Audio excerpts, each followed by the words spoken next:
लंका के महल में एक ऐसे तूफान ने जन्म लिया जो आगे चलकर 12 महारथियों से भी अधिक शक्तिशाली बना। वो अति महारथी कहलाया। जैसे ही रानी मंदोदरी ने उसे अपनी गोद में उठाया, बादल जोर से गरजे। उसके रोने की पहली आवाज धरती से लेकर स्वर्ग और पाताल लोक तक गूंज उठी। ये खुशखबरी मिलते ही रावण तुरंत वहां पहुंचा।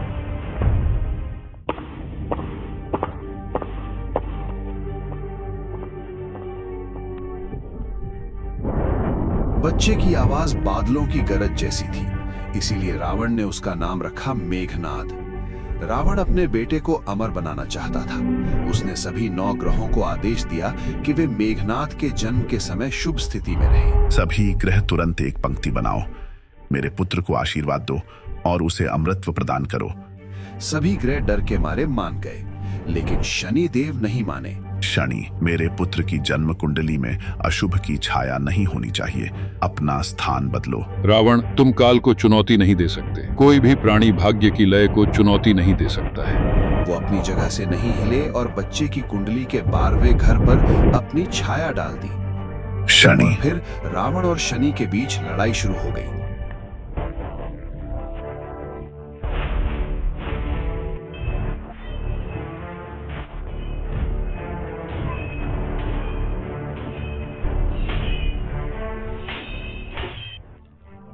रावण ने शनि का एक पैर तोड़ दिया और शनि को बंदी बना लिया और उन्हें उल्टा लटकाकर लंका के एक अंधेरे कमरे में कैद कर दिया, ताकि वो दोबारा किसी पर नजर न डाल सके। समय बीतता गया। मेघनाद बड़ा होकर एक महान योद्धा बना। गुरु शुक्राचार्य ने उसे शस्त्र, जादू और तंत्र विद्या सिखाई। अब उसके पास ऐसा धनुष था जिसके तीर आग बरसते थे और पहाड़ों को भी चीर सकते थे। जब देवताओं ने रावण के राज को चुनौती दी, रावण को हराना ही होगा, तो मेघनाद अपने अग्नि रथ पर सवार होकर स्वर्ग पहुंचा। उसका सामना देवताओं के राजा इंद्र से हुआ।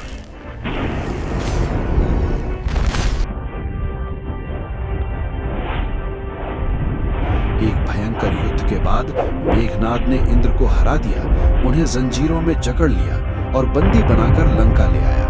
इंद्र की अनुपस्थिति से स्वर्ग में हाहाकार मच गया। तब स्वयं ब्रह्मा जी लंका आए। उन्होंने मेघनाद को बुलाया।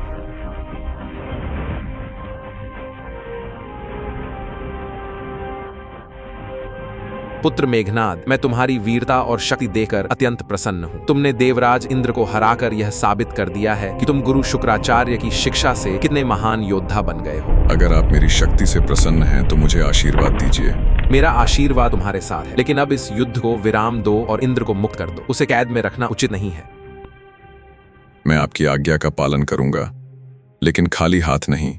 मांगो, तुम क्या चाहते हो? इंद्र की रिहाई के बदले मुझे एक वरदान चाहिए। मुझे अमृता का वरदान दीजिए, मेरी कभी मृत्यु ना हो। पुत्र, ये प्रकृति के नियम के विरुद्ध है। जिसका जन्म हुआ है उसका अंत निश्चित है। मैं तुम्हें अमर नहीं बना सकता। कुछ और मांगो। ठीक है, अगर अमृता नहीं तो मुझे ऐसी शक्ति दीजिए कि युद्ध में कोई भी मुझे हरा ना सके। मैं तुम्हें एक विशेष वरदान देता हूँ। जब भी तुम युद्ध में जाने से पहले अपनी कुलदेवी निकुंभिला का पवित्र यज्ञ पूरा करोगे तो अग्नि से एक दिव्य रथ प्रकट होगा। वह रथ मन की गति से चलेगा। दुनिया का कोई भी योद्धा, देवता या दानव तुम्हें हरा नहीं पाएगा। तुम अजेय रहोगे। परंतु सावधान रहना, इस वरदान के साथ एक शर्त भी है। यदि किसी शत्रु ने तुम्हारा निकुंभिला यज्ञ बीच में ही भंग कर दिया, जिसने यज्ञ रोका, वही तुम्हारी मृत्यु का कारण बनेगा। ये वरदान मुझे स्वीकार है। इस प्रकार इंद्र को जीतने के कारण मेघनाद का नाम इंद्रजित पड़ा और वो लंका का सबसे शक्तिशाली रक्षक बन गया।